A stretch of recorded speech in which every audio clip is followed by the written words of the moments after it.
정치, 법률, 사회, 문화 하나의 작은 날개짓이 경제의 흐름을 바꾼다. 주가 당락의 기승전결 카운터 펀치.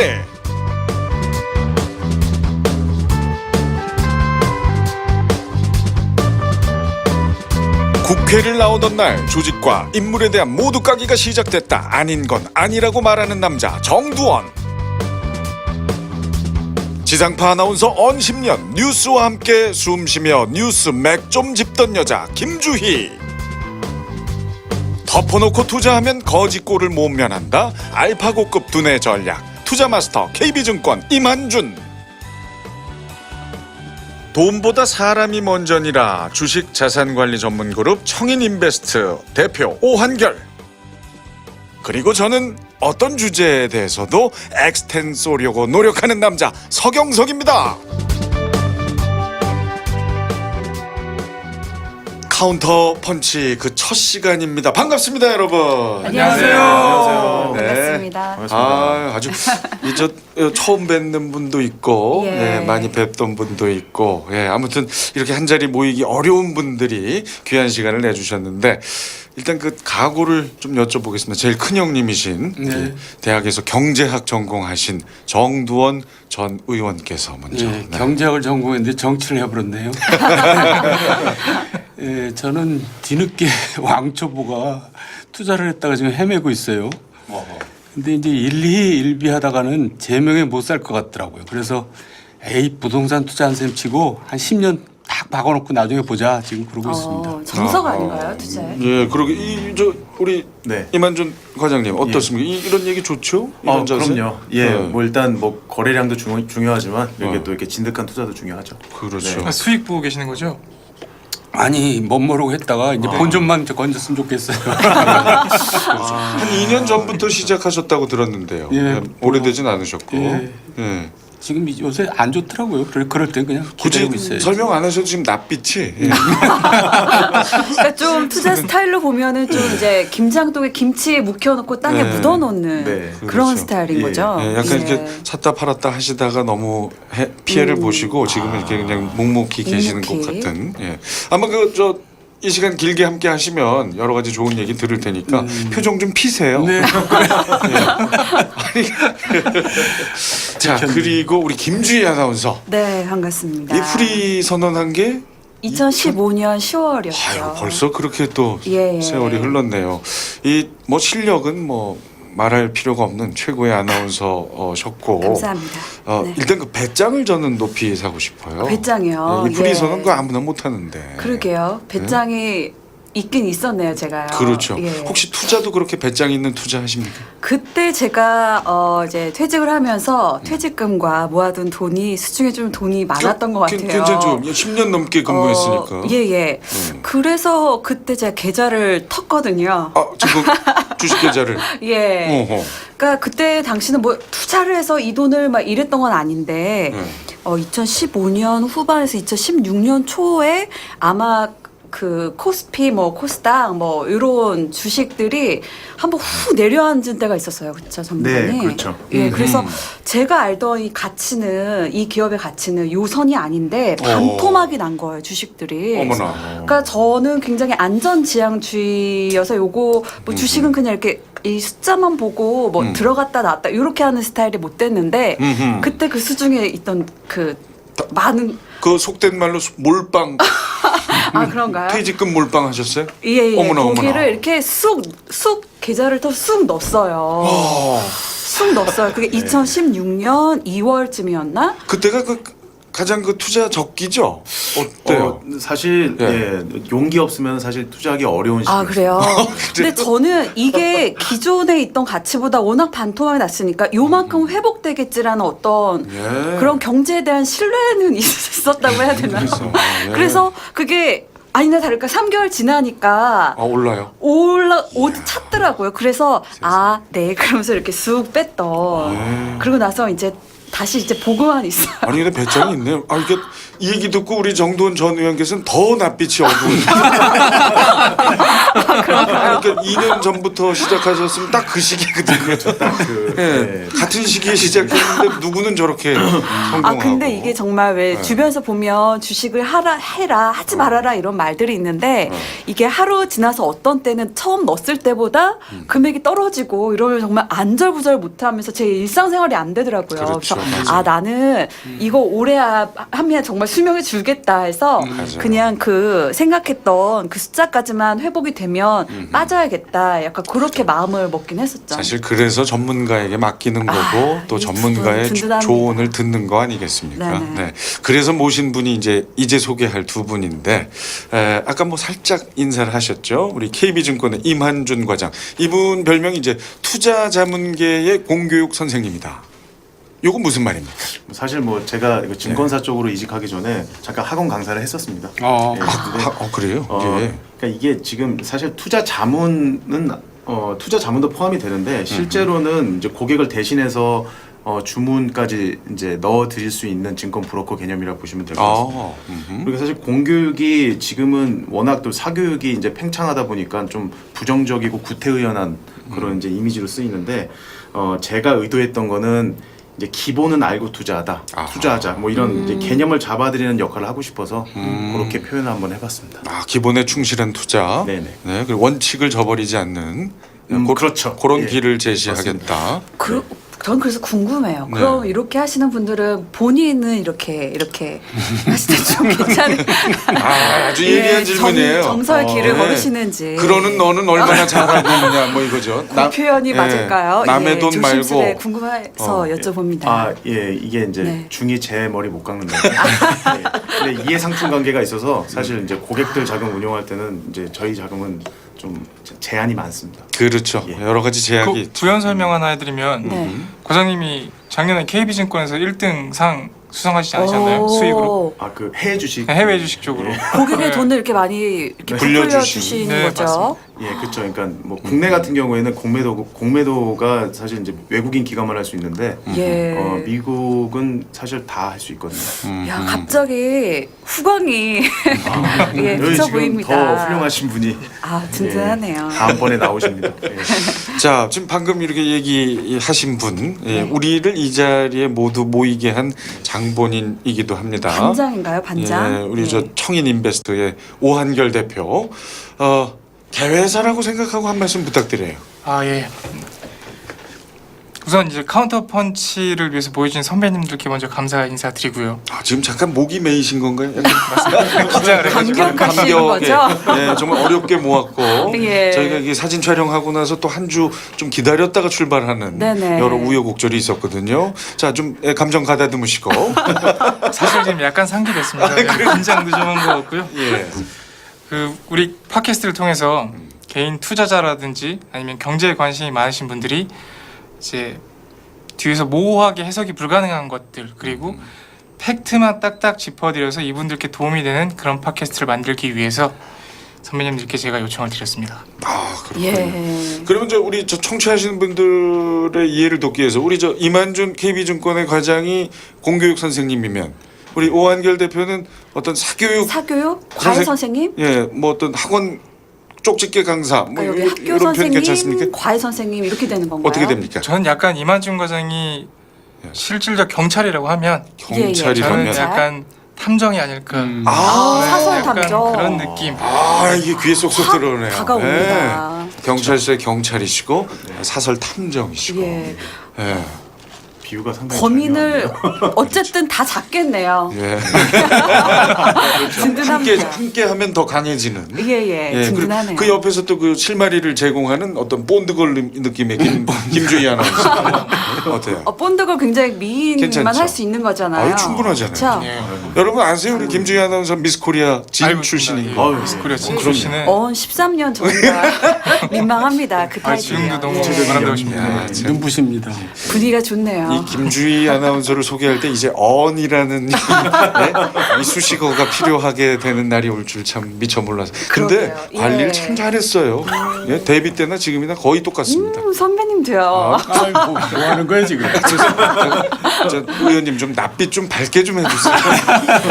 아직 트라우마가 있으셔서 그럼요. 우리 이만준 과장, 오한결 대표와 함께하면 예, 희망이 보일 겁니다. 네, 힘내십시오. 가져보겠습니다. 저희 프로그램은 이제 뭐 네. 팟캐스트계의 썰전, 여기 의원님도 계시고 또 경제 또 하시는 분이 있으니까 뭐 이렇게 그런 쪽이라 생각하면 되는 건가요? 그거 팟캐 썰전? 그건 아니죠. 팟캐스트계 썰전이면 정청래 의원도 있어야죠. 팟캐스트의 판도라라고 좀 해주세요. 아 역시 지금 상자를 열심히 또 열고 계셔서 네, 지금 또 현재 예. 하시고 계신 프로그램이 그건 아니고 제 생각에는 제가 듣기로는 우리 다 사회의 다양한 현상들을 예. 경제적으로 한번 풀어보면 어떻겠느냐. 뭐 이래서 이제 오한결 대표가 의견을 내서 아마 이 자리가 맞습니까? 맞습니다. 그리고 예. 그 우리 사회 주변에 생기는 현상들이 결국에는 이제 주가로도 연결되는 부분들이 많이 있잖아요. 많이 있죠. 예. 그렇다 보니까 경제를 알아야 주식을 할 수 있겠더라고요. 음흠. 그래서 이제 경제적 상식이 바탕이 돼야 주식을 하는 분들에게도 도움이 될 것 같다. 아, 그리고 이건 라는 주식하려는 사람들에게 꿀 정보를 주는 그런 프로그램인 거. 그거는 또 아니잖아요. 그럼 이거 도대체 뭐예요? 뭡니까? 도대체 우리가 왜 여기 예, 예. 있는 거죠? 이 프로그램 뭐죠?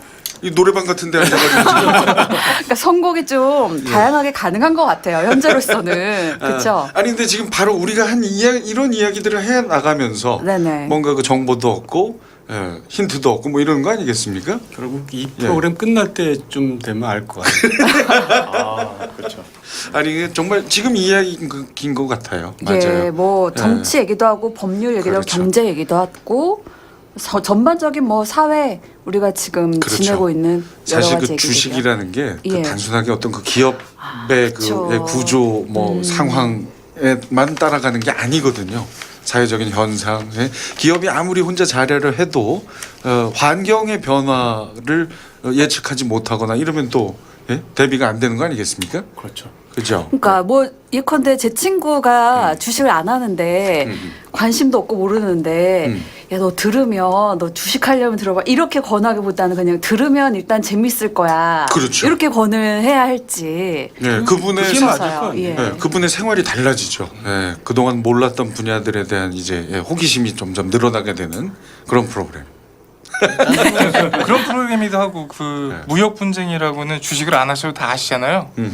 근데 그 무역 분쟁이 실제로 증시에 영향을 미치고 있으니까 꼭 경제, 정치, 정책이 증시와 상관이 없다라고 할 수는 없을 것 같아요. 그렇죠. 네. 그래서 저는 너무 반가웠던 게 이 MC 뭐 이렇게 같이 멤버들 얘기 듣고 반가웠던 게 요즘에 그렇게 나라 걱정을 하게 되더라고요. 친구들 만나면 예, 그래서 뭐 이래 어쩌고 뭐 지금 뭐 최저임금 뭐 이렇게 수다를 그래서 좀 그런 거를 한바탕 전문가분들과 수다를 떨 수 있게 된 게 네. 너무 반가운 거예요. 그렇죠. 지금 뭐 우리 예. 김주희 아나운서가 잘 잡은 것 같아요. 아, 예. 괜찮은가요? 예, 현 상황들을 이야기해 봄으로써 그걸 또 인지하고 그게 또 경제에는 어떤 영향을 미칠 것인지 예측해보는. 예. 예. 정리가 좀 돼가네. 저 정두원 전 의원님 얼굴빛이 점점 좋아지고 있습니다 지금. 네, 저도 상당히. 희망을 예, 보입니다. 지금. 색깔을 찾아가고 계세요.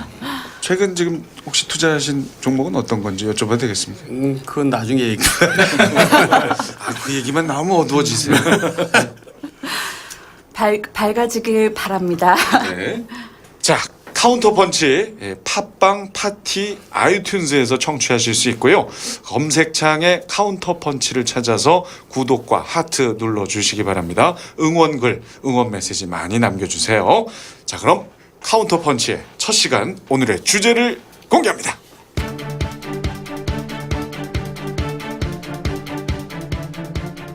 최저임금위원회에서 2019년 최저임금을 올해보다 10.9% 인상된 8,350원으로 결정했습니다. 최저임금 인상에 대한 언론의 반응 신문 1면부터 훑어봅니다.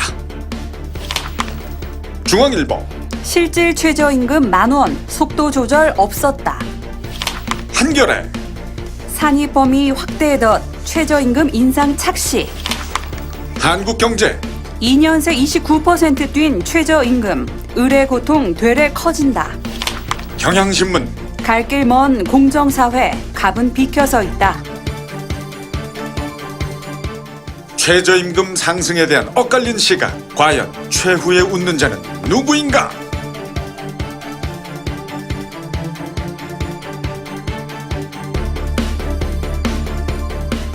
자, 문재인 대통령의 대선 공약 중에 최저임금에 대한 부분이 있었습니다. 자, 정 전 의원님 정확하게 어떤 공약이었는지 짚어주십시오. 예, 2020년까지 최저임금 1만 원을 달성하겠다. 근데 사실 1만 원 달성은 모든 당이 공약을 했어요. 근데 이제 연도가 좀 차이가 나죠. 그러니까 자유한국당하고 국민의당은 22년까지 하겠다. 그 차이가 있습니다. 예. 자, 2019년 최저임금 8,350원이 발표됐습니다. 최근. 그런데 이제 경영계, 노동계 양쪽 다 만족하지 못하고 있고 결국 문 대통령이 2020년까지 최저임금 1만 원 달성 공약 이행은 어려워졌다고 국민들에게 사과를 했죠. 하지만 중앙일보는 실질 최저임금이 1만 원이라고 했단 말이죠. 조선일보도 마찬가지였습니다. 같은 날 헤드라인 최저임금 2년간 29% 올려 사실상 1만 원이었어요. 동아일보 역시 마찬가지입니다. 2년간 29% 인상, 최저임금 사실상 1만 원 이러면서 덧붙이기를 주휴 수당을 감안한다면 사실상의 최저임금 1만 원 시대라고 했습니다. 자, 요즘 누가 좀 설명을 좀 해주시죠. 그러니까 이제 진보 신문하고 보수 신문하고 이제 이렇게 입장이 좀 달라요. 그러니까 이제 진보 쪽은 좀 노조 입장에서 이제 해석을 하고 보수는 이제 기업 입장에서 해석을 주로 하는데 아전인수식으로 해석하는 겁니다. 그러니까 이 말도 맞고 저 말도 맞는데 네. 어쨌든 급격한 상승이라는 것은 다 모두가 인정할 수밖에 없는 사실이죠. 아직 너무 빨리 올리는 거예요. 그러니까 이제 여러 가지 부작용이 지금 생기고 있죠. 근데 전체적인 요즘 뭐 뉴스나 신문 분위기를 보면 우려되는 목소리가 대부분인 것 같더라고요. 예. 사실 그래요. 어느 쪽도 지금 만족하지 못하고 있는 상황. 그렇죠. 좀 너무 속도가 빨랐던 부분 그리고 그 부분에 대해서 좀 이렇게 좀 시뮬레이션이 부족했던 게 아닌가 그런 부분들 많이 말을 하는 게 아닌가 싶은데. 근데 제일 문제는 특히 이제 어려운 사람들이 힘들어졌다는 거예요. 원래 어려운 사람들을 위해서 최저임금을 올린 건데 이 거꾸로 효과가 나온 거죠. 그래서 영세 자영업자나 소상공인 그리고 임시직, 일용직 근로자 또 청년 실업 이쪽이 지금 굉장히 피해를 보고 있거든요. 그러니까 오히려 이제 지금 정책이 좀 수정 내지는 좀 보완돼야 되지 않겠느냐 이제 그런 움직임이 있기도 하고 걱정도 많은데 지금 정부는 이제 여기서 좀 아직 정리를 잘 못하고 있는 것 같아서 걱정이에요. 아니 그 말 그대로 그 최저임금의 인상이라는 거는 정말 그 힘들게 사시는 분들을 보다 좀 편하게 해드리고자 하는 정책인데 오히려 그분들이 지금 힘들어한다 이 말씀이신가요 지금? 그래서 이제 거기에 대해서 여러 가지 지원책을 마련하고 있는데 사실 그게 좀 세금으로 하는 거기 때문에 거기에 대해서 또 반발도 나오고 그러죠. 그래. 근데 사실 최저임금 10,000원 요구가 뭐 최근에 생겨난 이야기가 아니라 이명박 정권 시절 2012년부터 있었죠. 이제 근데는 그때는 10,000원까지는 가야 되는데 이제 언제라는 그런 시점을 못 박지는 않았고요. 이제 10,000원 시대가 오긴 올 텐데 그게 이제 지금 아직은 성급하다 그런 얘기 아니겠어요? 아니 그러니까 얘기는 그 아주 오래 전부터 나왔는데 왜 시행이 못 되고 있었던 건가요? 그러니까 이제 우리는 실제로 최저임금은 헌법에 규정돼 있는 거예요. 헌법에 최저임금을 정하도록 했거든요. 그러니까 이제 일종의 국민의 권리라고 할 수도 있는데 이걸 정할 때 이제 물가 상승이나 그 당시의 경제 상황 지표 이런 걸 고려해서 정해야 되는데 이게 딱 목표를 정해서 그냥 좀 경직되게 이렇게 쭉 올리는 거는 좀 경제 상황을 많이 교란시키는 그런 효과가 나죠. 나쁜 효과가 좀 나오는. 그러니까 이상적인 이야기였고 현실과는 좀 동떨어진 느낌인데 아주 오래 전부터 얘기는 계속 나오고 있었다. 네. 다른 분들 의견도 좀 듣고 싶습니다. 예, 일단 그 지금 말씀해주신 것처럼 주휴수당이라고 하는 내용이 일단 나오는데 이게 사실 그 소상공인들한테는 상당히 중요한 개념이거든요. 근데 이렇게 소상공인들이 사실 지금 거의 뭐 편의점 주들이나 아니면 이제 그런 영세한 그런 업소들의 이제 사장님들인데. 네. 이분들이 지금까지 이제 임금을 책정해왔던 것들은 사실 지금 뭐 복리후생비나 이런 것들은 사실 상여금 같은 건 현실적으로 없었습니다. 없었고 주휴수당이 사실 이제 포함이 된 걸로 지금까지 최저임금을 했었는데 요번에 최저임금위원회에서 그걸 배제시켰다는 거죠. 그러니까 결국에는 업주 입장에서는 이게 포함이 돼야지 사실 어떻게 보면 좀 부담이 주는데 포함을 안 시켜버리니까 그만큼 이제 더 많이 줘야 되는. 실제로 이제 요번에 이제 결정된 것처럼 8,350원으로 가게 되면 평균적으로 이제 업주들보다 아르바이트생이 더 임금이 올라가는 효과가 웃지 못할 그런 효과가 나타날 수 있다는 거죠. 그러니까 영세의 업주들, 소상공인들이 피해를 볼 수 있다.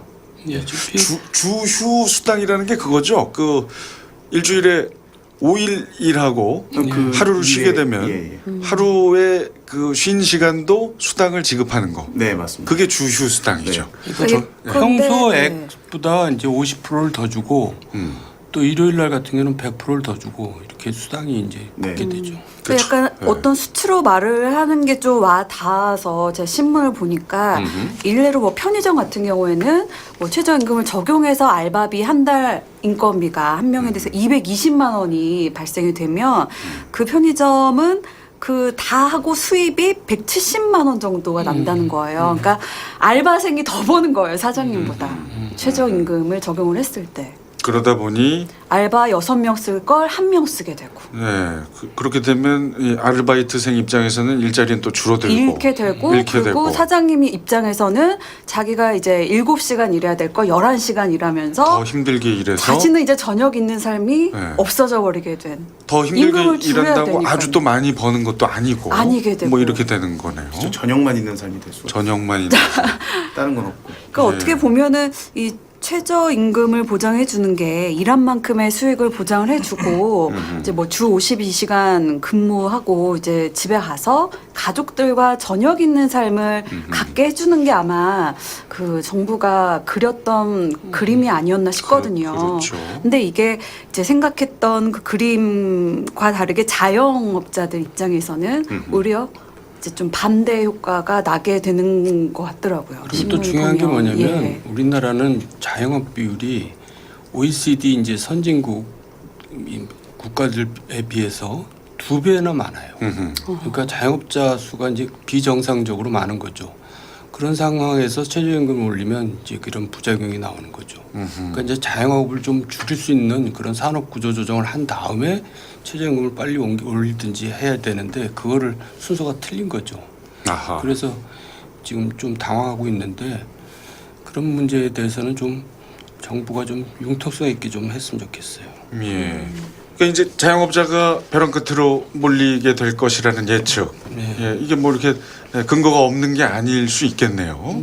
지금 그래서 이제 최저임금 난 못 지키겠다 나 잡아가라 이제 이런 거 나오고 있잖아요. 그래서 그거는 굉장히 심각한 겁니다. 그리고 요즘 이렇게 막 뭐 임대 이렇게 써져 있고 폐업한 가게들도 꽤 보이죠. 보일 때 좀 괜히 마음이 이렇게 좀 허전하면서 그렇더라고요. 이분들 버티다가 결국 문을 닫으신 걸 텐데 거기에 좀 그런 인건비적인 것도 아예 없지는 않았을 것 같다는 생각도 들기도 하고. 뭐 하지만 그런 걸 다 무시하고 이 정책을 지금 계속 강행하는 건 아닐 것 같거든요. 모두가 좀 행복하기 위한 마음은 그쵸? 분명히 있을 텐데요. 근데 제 생각에는 이게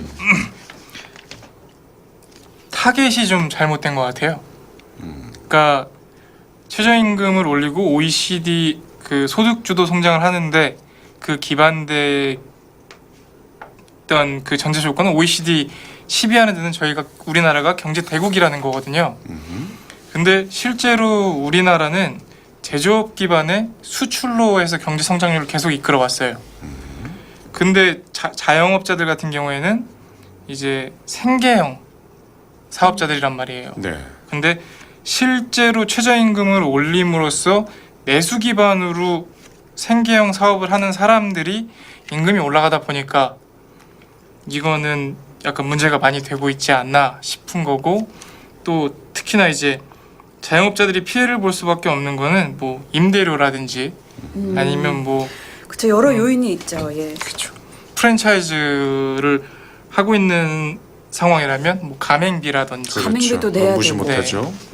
그리고 인건비까지 상승하는데 물가까지 상승을 해버리니까 실질적 소득이 떨어지는 게 문제가 되고 있죠. 그 제가 이렇게 얘기를 좀 들어보면 현장 얘기를 들어보면 네. 가족형 그 사업하시는 분들 그 외에는 다들 뭐 다 줄이는 분들. 예, 너무들 힘들어 한다는 얘기를 제가 들은 적이 있는데, 예. 이게 참 이게 보통 왜 어떤 정책이 하나 발표가 되면 한쪽은 막 찬성하고 한쪽은 조금 아쉬워하고 뭐 이런 분위기인 게 그동안 아주 일반적이었던 것 같은데 이 최저임금 인상 관련해서는 어느 쪽도 지금 만족하지 못하는 듯해서 전 참 안타깝습니다. 그래서 요즘 가장 뜨거운 네. 이슈가 아닌가 싶어요. 아니 뭐 이렇게 식당에 가서 밥을 먹어도 왜 정말 맛은 있는데 너무 비쌀 때 싫잖아요.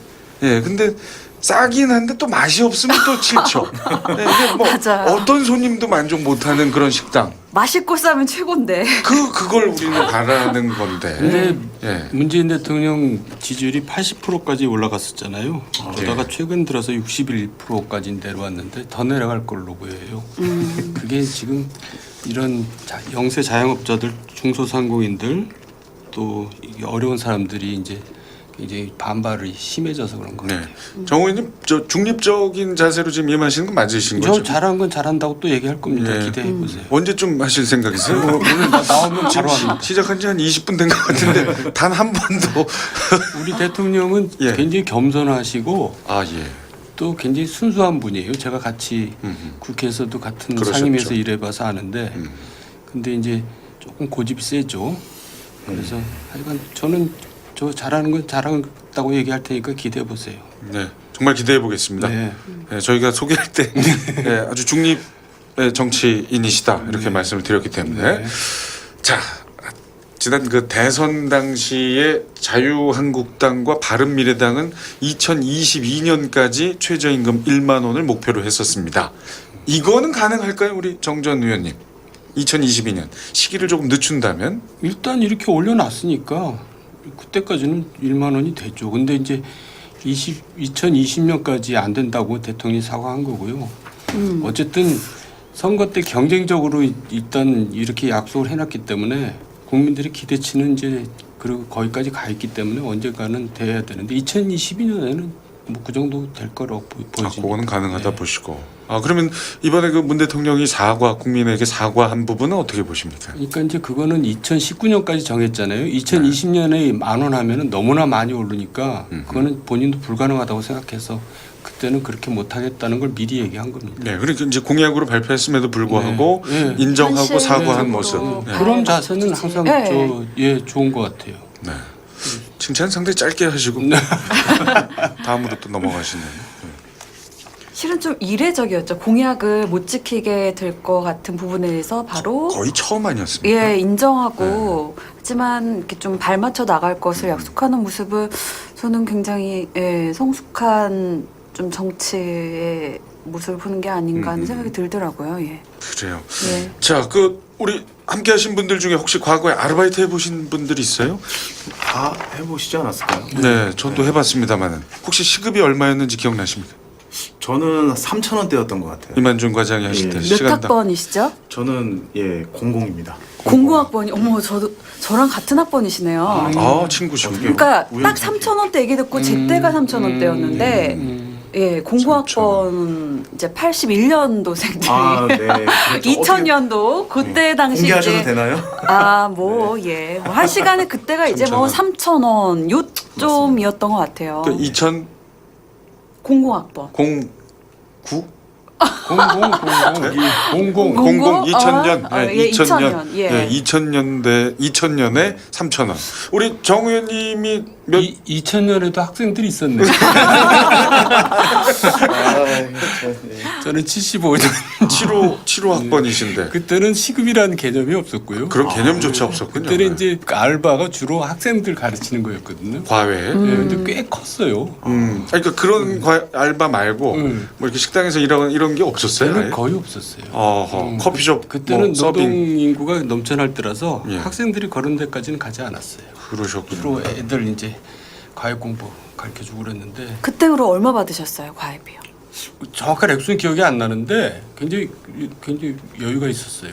그래서 예. 정말 표정에서 여유가 느껴지세요. 주식 얘기하실 이제 때와 다르게. 자기 학비 조달하고 다른 사람도 막 꽤 있어요. 오늘 아주 가장 밝은 모습 지금 보여주고 계십니다. 네, 여유 있는 모습. 제가 이제 재수 91이거든요. 네네. 그러니까 원래 갔으면 이제 90 학번이죠. 제가 저런 과외 아르바이트 말고 저 커피숍 서빙 예. 해봤거든요. 네네. 제 재수하셨을 때요? 제 기억 예 그렇죠. 예. 제 기억인데 그때 당시는? 1,000원이 야, 그럼 안 10년, 됐던 것 같아요. 10년 사이에 그럼 1,000원에서 약 3,000원으로 3배나? 지금 제가 지금 정확한 기억인지 모르 800원, 900원 그랬던 거의 것 같아요. 서울 올림픽 때 그때가 1,000원 언더였는데. 88 올림픽 때가요. 1,000원 언더. 예. 그러니까 제가 90년이니까 아. 2년 불과 2년 후에 뭐 그렇게 많이 오르지 않았던 거. 오. 제 기억인데. 그때 당시 짜장면 한 그릇에 400원, 500원 할 때. 그랬나? 예. 짜장면이 400원 할 때도 있었습니까? 500원, 600원 할 때. 오한결 대표는 뭐 혹시 그런 기억 없습니까? 저는 아르바이트 할 때 저도 시급은 한 3,500원 비슷했는데 아하. 짜장면이 400원이라는 건 처음 들었습니다. 예. 자, 이 참 과거 얘기를 좀 해봤는데, 그럼 정말 많이 오른 건가요? 어떤가요? 예? 2000년에 일반 3,000원. 물가 수준하고 비교를 하는 네. 게 이제 객관적인데 예. 지금 문제는 물가 수준에 비해서 더 빨리 오른다. 그게 문제죠. 그래요. 예. 자, 이제 좀 나눠볼 이야기가 네. 김주희 아나운서 그렇게 편의점 자주 가신다고. 편의점은 생활이죠. 그죠?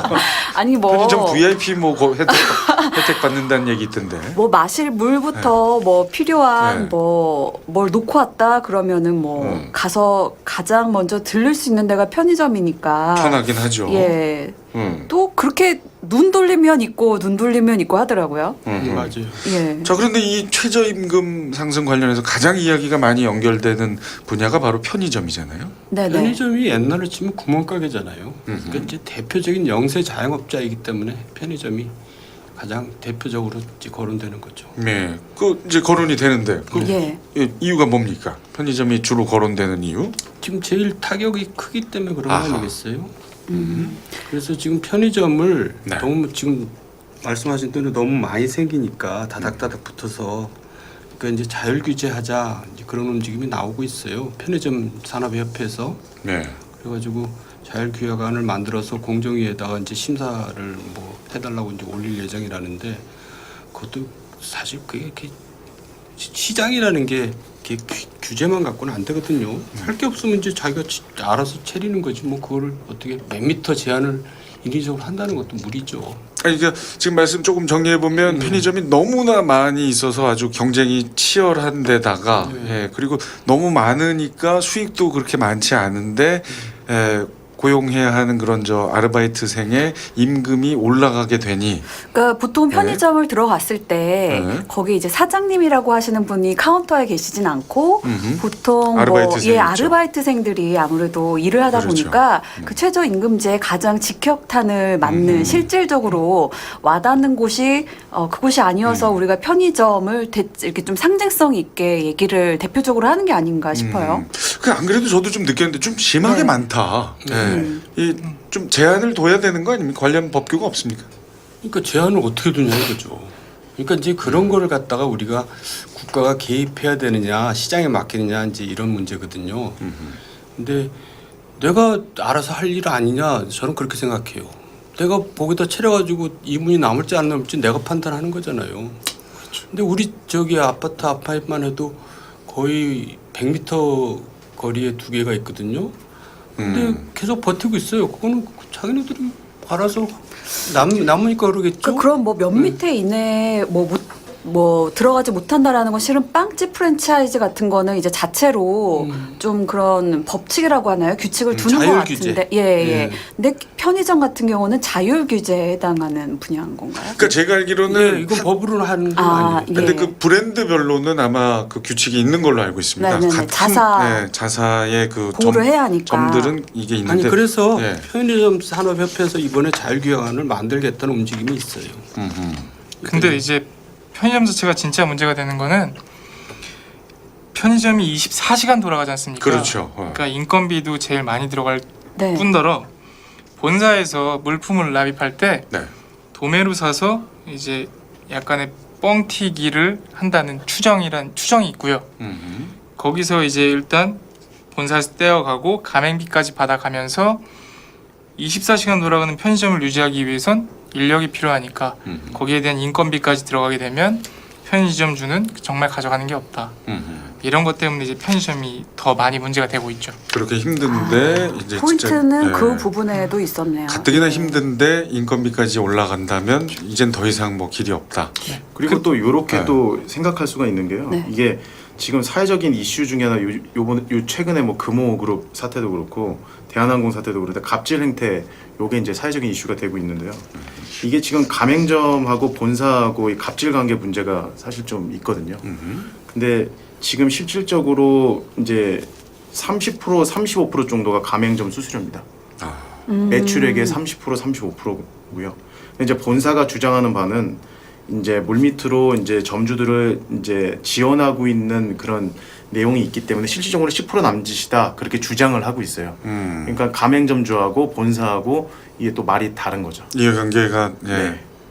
그렇게 되는군요. 입장차가 상당히 있기 네. 때문에 이것도 사실 이제 어떻게 보면 요 편의점이 좀 어떻게 보면 지금 대표로 이렇게 올라와 있는 이유 중에 하나. 근데 얼핏 들어도 매출의 35%를 수수료로 내면 매월이요. 그 남는 게 뭐 거기에 또 이제 알바비들의 인건비도 나가야 돼요. 예, 매출의 35%또 재료비 원래 네. 원재료비 내야 그렇죠. 되고 인건비 내야 되고 임대료 월세 내야 또 되죠. 내야 전기세 되고. 네. 뭐 공과금 내야 되죠.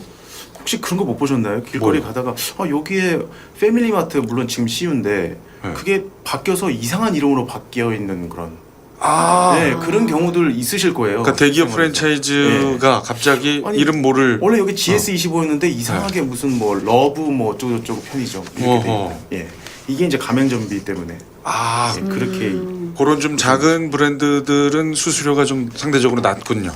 그러니까 수수료 안 낼 수도 있죠. 자기가 하면은 그렇죠. 예. 가맹점비가 없는 거죠. 30, 35%를 그러니까 이제 본인이 안 떼도 물품 되니까. 받는 데를 다 알고 있기 때문에 내가 할 거야 이렇게 그렇죠. 된 거죠. 아, 그러니까 아예 프랜차이즈가 아니고 그냥 그 개인점으로 바꾼 거군요, 그게. 그렇죠. 그래서 뭐 대표적으로 제가 짬뽕을 좋아하는데요. 네네.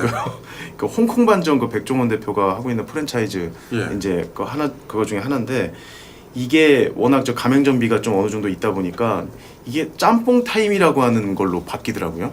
예. 그것도 보신 적 있으신가요? 그것도 프랜차이즈인데 그쵸? 짬뽕 타임도요. 근데 그게 좀 낮게 해서 수수료가. 기존의 홍콩 반점 이제 가맹점주들한테 이제 제가 봤을 땐 뭔가 좀 섭외가 들어간 것 같아요.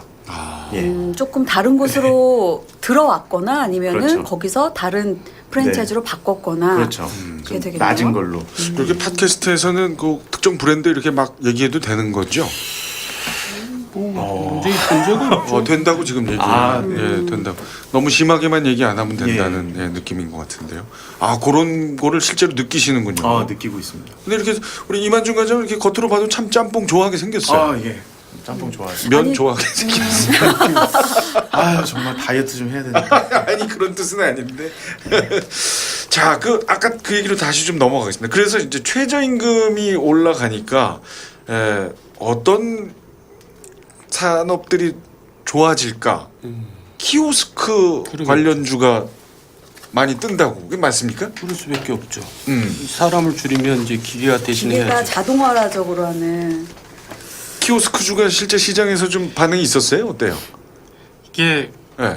키오스크 관련주가 뜨긴 뜨는데 좋은 소식으로 뜨는 건 아니기 때문에 수혜주라고 하는 건 좀 어폐가 있는 것 같고요. 뭐 직접적으로 연결되는 그런 관련주로는 최저임금이 아닌가 봐요. 올라가니까 인력을 쓰지 않는 회사들이 주가가 오른다. 이거는 사실 수혜주라기보다는 뭐라고 해야 되나? 글쎄요 뭐라고 해야 되죠 이걸? 반사 이익을 그쵸. 본다고 해야 반사 될까요? 반사 이익. 예.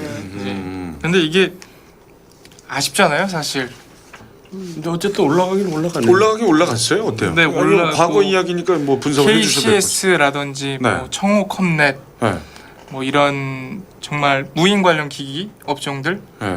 그런 기업들은 이제 주가가 올라갔죠. 무인 티켓 판매 기계를 만드는 회사입니까? 네, 그 회사가? 그게 이제 무인 기기인데 예. 뭐 버스에도 판매를 하거나 아니면 아하. 그 시내 돌아다니다 보면 뭐 어디 길을 찾고 뭐 하는 요즘 많이 예예예. 인포메이션들이 생겼잖아요. 음. 이제 그런 것들을 양산하는 회사들, 네. 네, 그런 회사들이 이제 주가가 좀 떴죠. 그래요. 한 몇 퍼센트 정도 올랐어요 단기간에? 사실 잠깐 반짝하고 말았던 것들이 많기 때문에 아, 예, 그게 그래요? 지금 뭐 많이 올랐다 이렇게 볼 수는 없어요. 그럼 올라서 유지가 되고 있는 건가요? 아니면 다시 제자리를? 잠깐 좋았던 그런 예, 아, 그 잠깐 제자리로. 좋다가 그렇게 보시면 됩니다. 아 제자리로 모든 왔군요. 테마주들이 그렇듯이 그러니까 실제로 그 익명의 그 키오스크 업계 관계자가 지난해보다 판매량이 20% 가량 늘었다. 그렇게 지금 그런 이제 내용이 있었고요. 네네.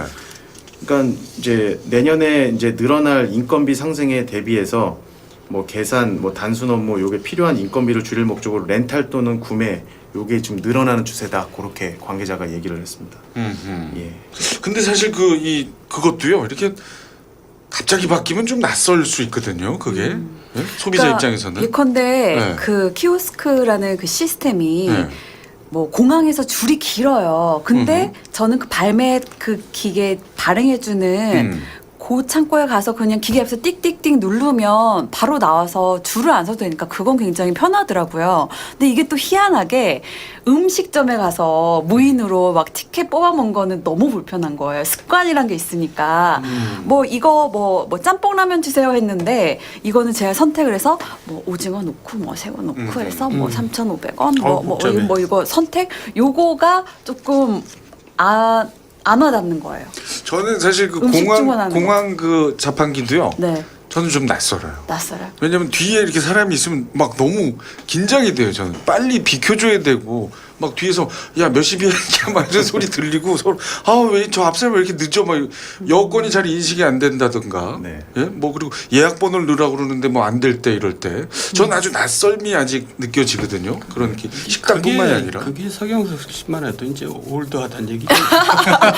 맥을 좀 잘 짚어주시는 것 같아요. 혹시 형님 저 90학번 저 7학번이시라고 근데 이제 어떠셨어요, 적응해야죠. 의원님은요? 예. 아니요, 근데 저희들은 이제 적응해야지 살아남지. 그거 장기적으로는 그렇게 바뀔 수밖에 없잖아요. 그래요? 예. 네. 그러니까 저희들도 이제 일일이 하는 거 불편하지만 앞으로는 이제 세상이 이렇게 바뀌겠구나 생각해가지고 이제 자꾸 이렇게 아니 그러면은 예, 우리가 이 얘기를 시작한 이유가 바로 이제 편의점 관련 네. 예, 사태 때문에 시작한 건데 사실 편의점주가 만약 그러면 올라가는 인건비를 대비하기 위해서 이런 이제 기계를 설치한다. 초기 설치비 또 만만치 않잖아요. 그러니까 그거는 편의점 업주가 자기가 네. 알아서 계산할 건데 뭐 우리가 걱정이 그 걱정까지.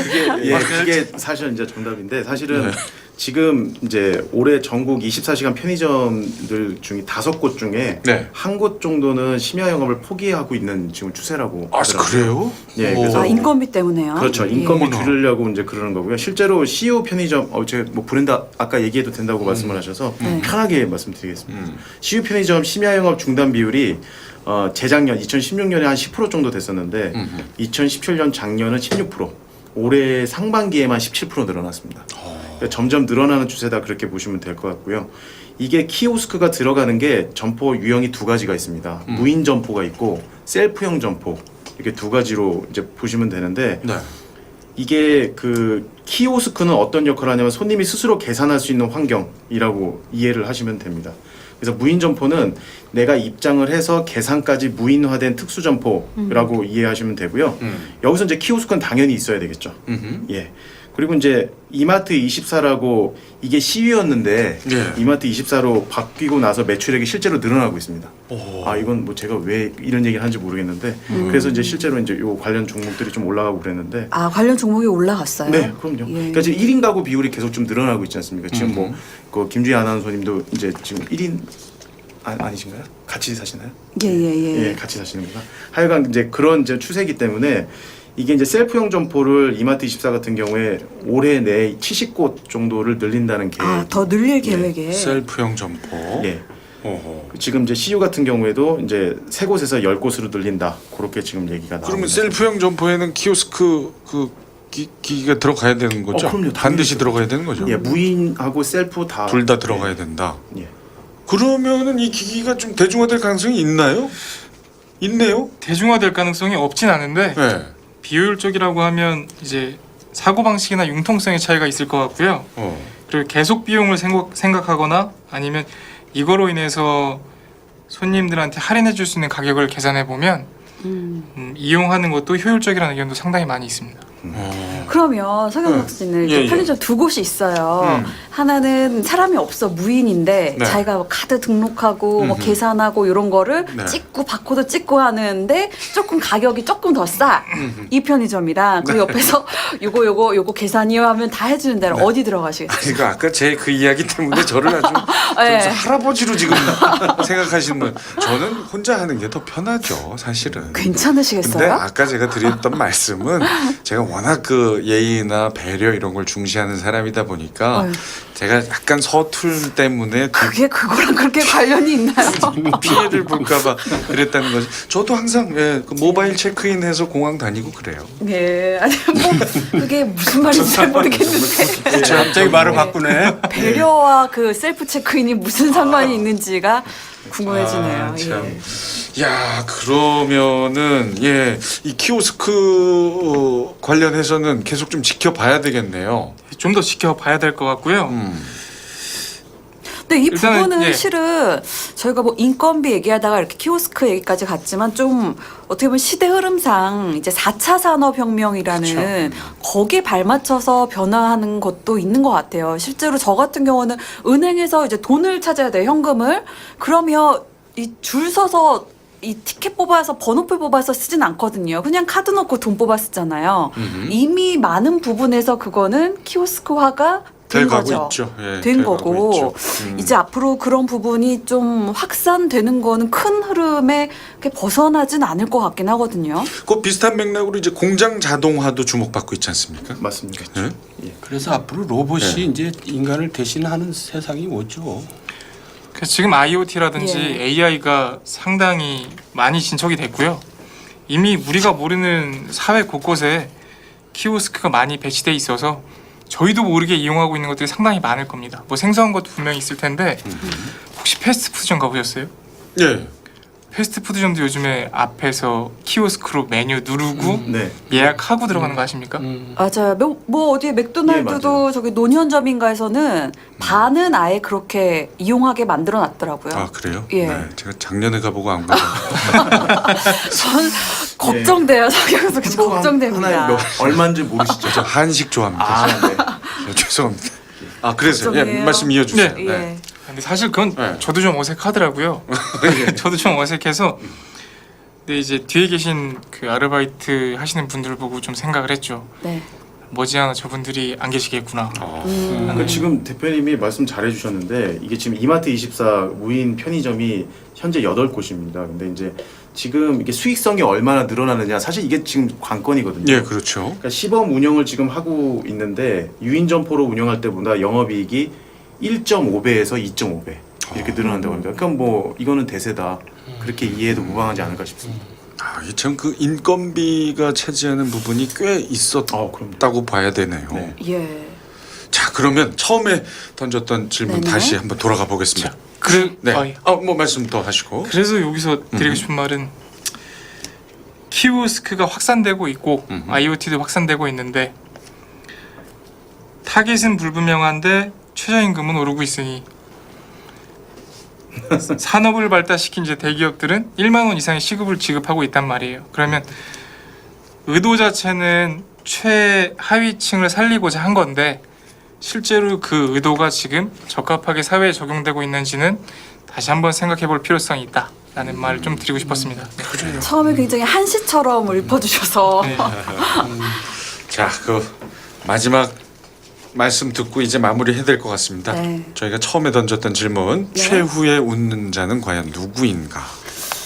지금 이 얘기 흐름상 뭐 답을 한마디로 드리고 싶네요. 로보트? 아, 인공지능. 이제 저 4차 산업 시대에는 증권 브로커도 없어진다는 거예요. 그렇죠. 예. 네, 제가 그래서 지금 옆에서 이렇게 반짝반짝거리고 계세요. 제가 그래서 이렇게 지금 여기 녹음을 하고 있지 않나. 있다 없다. 그런 생각. 제가 봤을 때 최후의 웃는 자는 이런 이제 요런 그 무인 점포나 셀프형 점포 이 관련된 플랫폼을 만드는 그런 업체가 있을 겁니다. 나중에 생길 거라고 생각해요. 이 대세가 되게 되면 플랫폼 가진 기업이 최후의 승자가 되지 않을까. 네, 그런 생각이 드네요. 오한결 대표. 제가 생각하기에 최후의 웃는 자는 돈을 많이 쥐고 있는 자. 결국 부익부 빈익빈이 더 양극화되고 있는 상황에서 부자들만이 살아남을 수 있다. 이렇게 생각합니다. 슬퍼지네요. 아, 슬프네요. 죄송합니다. 제가 너무 슬픈 낯빛이 너무 슬픈 많이 얘기만 하나요? 어두워지셨어요. 죄송합니다. 예. 갑자기 이 분위기에서 이제 저도 한 말씀 좀 얹자면 이제 예. 참 상투적이고 어떤 그 이상적인 이야기일 수 있겠지만 저는 사람이 웃어야 된다고 봅니다. 사람이. 정말. 좀 정치 쪽에 진출하실 욕심이 있으신 것 같은데. 아니 사람이 먼저다가 아니라요. 네. 사람이 웃어야 된다. 그 얼마 전에 그 저 라디오에 그 4차 산업혁명 관련해서 이제 전문가 한 분 모시고 얘기를 하다가 그런 얘기를 했어요. 예. 이럼에도 불구하고 이렇게 사회가 계속 급변하고 있지만 그럼에도 불구하고 인간이 정말 인간다움을 놓치지 않는다면 어느 것에도 지배당하지 않을 것이다. 그럼 최후의 승자는 개그맨이네요. 와 센스 있으신데 와. 결론은 또 네. 자, 이 참 첫 주제가 참 많이 얘기되는 주제지만 또 풀어보면 볼수록 어렵네요. 예. 자, 최저임금 인상에 대한 이야기 해봤고요. 자, 그럼 여기서 이제 저희 그 카운터펀치의 알짜 코너라고 볼 수 있는데 내가 만약 자, 그럼 여기서 내가 만약 지금 현재 최저임금이 인상되고 있고 자동화가 예상되는 이 시점 내가 만약 투자자라면 이 주식 관심 갖겠다. 우리 경제 전문가분들의 얘기부터 한번 들어보겠습니다. 제가 만약 이제 이런 관련돼서 투자를 한다면 네. 저는 이제 그 실제로 하드웨어 쪽보다는 소프트웨어 쪽에 이제 이런 플랫폼 소프트웨어 요거 관련된 주식을 찾아서 저는 투자를 하고 싶을 것 플랫폼 같아요. 소프트웨어. 네. 네. 뭔 얘기인지 잘 모르겠는데 좀 풀어서 그럼. 그러니까 이제 뭐 기계 어쨌든 사겠다는 거예요? 기계 쪽? 그러니까 뭐 아니, 키오스크 아니죠. 같은 경우에도 네. 결국에는 이게 하드웨어를 얘기를 하는 거지 그 안에 들어가는 소프트웨어는 사실 지금 약간 좀 패스한 경향이 있는데 네. 사실 그게 더 부가가치가 높거든요. 아하. 지금 실제로 애플 같은 경우에도 아이폰 판매하는 그 영업이익률보다 네. 그 이제 아이튠즈나 뭐 이런 이제 그 어플리케이션 앱에 관한 그리고 그걸 소프트웨어죠. 유지하는 그런 비용 이런 것들이 사실 지금 훨씬 더 지금 매출 성장률이 좋은 상황입니다. 그래요. 이제 그쪽 소프트웨어 쪽에 찾아봐서 뭐 제가 정확한 그런 종목을 말씀드리고 그러긴 좀 그렇죠. 예, 그렇죠. 외국 주식이 예를 들면 그럼 어떻게 됩니까? 그 아이튠즈 유지 관련 주식이 누구예요? 그건 사실 애플이고요, 그냥. 아, 애플이에요? 예, 네. AAPL. 예. 네. 그게 약자고요. PLE?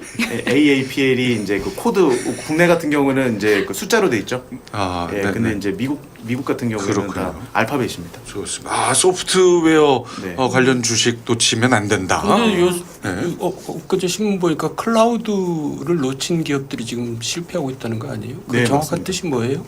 클라우드 그러니까 지금 컴- 페이스북하고 네. 좀 내려가는 게 다 클라우드를 이제 경시했기 때문에 그렇고 네. 클라우드를 이제 중시한 기업들이 다 올라간다고 그렇게 나왔던데. 사실 페이스북이 사실 그러니까 내려간 거는 그 앞으로 그 이제 가입자 수나 매출의 성장이 좀 불확실하다 이런 어떻게 보면 좀 끼워 맞추기식 그런 이제 부정적인 전망 때문에 빠진 거거든요. 그러니까 미래가 없다 뭐 이게 이유던데요. 네, 이제는 미래가 좀 성장이 불분명하다. 조금 둔화될 것이다. 네. 이런 어떻게 보면 억지 같은 그런 억지예요? 주장이고요. 음. 뭐 트위터도 사실 그거에 발맞춰서 한 20% 정도 한 번에 이렇게 빠지는 뭐 이런 말씀 드리면 안 되는데 하여튼 뭐 이미 다 해놓고 뭘 자꾸 안 된다고. 예. 네. 아니 그 기사가 다 난 거예요. 그거 뭐 트위터하고 지금 팩트 페이스북 빠지고. 현상이니까 지금이거나 예. 그러니까 지금 말씀하셨던 클라우딩 컴퓨팅 같은 경우에는 이게 우리가 지금 PC를 사용하는 그 개념이 아니라 우리는 이제 클라우드가 그러니까 구름 아닙니까? 그래서 이게 서버 눈에 보이지 않는 이런 서버에 내가 어플리케이션에 접속을 해서 그거를 이제 데이터를 사용한다는 그런 개념이거든요. 예, 그러니까 내가 PC에 접속하지 않아도 실제로 그냥 이런 단말기 하나만 있으면 그 서버에 저장되어 있는 어마어마한 데이터를 활용할 수 있는 그런 개념이라고 보시면 됩니다. 네. 그러면 아까 그 관련 추천주에서 말씀하셨던 게 하드웨어보다는 소프트웨어라고 말씀하셨는데 네. 클라우드는 그럼 소프트웨어 쪽에 해당하는 다 라고 전형적인 말을 그렇죠. 할 수 있겠죠? 그렇죠. 예. 그러니까 페이스북하고 트위터는 그걸 경시했어요? 아니요, 그건 그것 아니에요? 때문에 사실 억지다? 예, 그것도 뭐 이유 중에 하나일 수 있는데 네. 사실 그게 주된 이유는 아니었습니다. 하락의 이유. 하락의 이유는 실제로 그 이번에 미국에서 GDP 경제 성장률을 발표했지 않습니까? 근데 2분기가 최정점일 거다라는 이제 가시적인 의견들이 많았고요. 내려갈 일만 예, 남았다. 점점 3분기부터는 2분기만큼 그 경제 성장률을 못 끌어낼 거다. 이런 의견들 때문에 거기에 대한 이제 기대감이 좀 반감됐죠. 그래서 차익 실현 매물들이 좀 나왔다고 보시면 될 것 같습니다. 네, 그렇군요. 갑자기 우리 전 의원께서 관심 보이시는 게 혹시 페이스북 사셨어요? 저는 쫀쫀한 거 샀어요. 자, 오한길 대표도 내가 만약 투자자라면 이 주식 관심 가져보겠다. 제가 만약 투자자라면 지금 꼭 최저임금과 편의점을 빗대서 고르자고 하니 이제 결국엔 주된 사항은 이제 결제일 것 같아요. 아, 결제 네, 시스템. 매출이 나와야 되니까 사람이 없어도 그럼 무인 결제 시스템을 만드는 뭐 주식이라든지 이제 사람이 없이 돌아갈 수 있는 IoT를 계속 개발할 수 있는 그런 업종들 그리고 개발하고 있는 이미 진척이 있는 그런 기업들 주로 볼 것 같습니다. 관심 가져볼 만하네요. 두 분 얘기가 뭐 같은 얘기네요. 그러네요. 우리 편의점 매니아 김주희 씨 네네. 입장에서는 어디 주식에 관심 갖겠습니까? 일단 편의점을 앞으로 더 열심히 이용해야겠다 생각과 함께. 그러게요. 이게 저는 그냥 두 분들의 이 전문가분들의 의견을 따라가는 게 현명할 것 같아요. 그렇죠. 네. 그리고 편의점 가서 직원분들한테 잘 좀 해주시고 그러니까요. 말 한마디라도 따뜻하게 이 더위에. 애쓰신다. 예. 네. 화이팅. 상민이 화이팅. 네. 자, 우리 정 전 의원님 혹시 뭐 투자자라면 유구무원입니다. 유구무원이신 걸로. 자, 카운터펀치 오늘의 첫 번째 주제 최저임금 인상에 관한 이야기 나눠봤고요.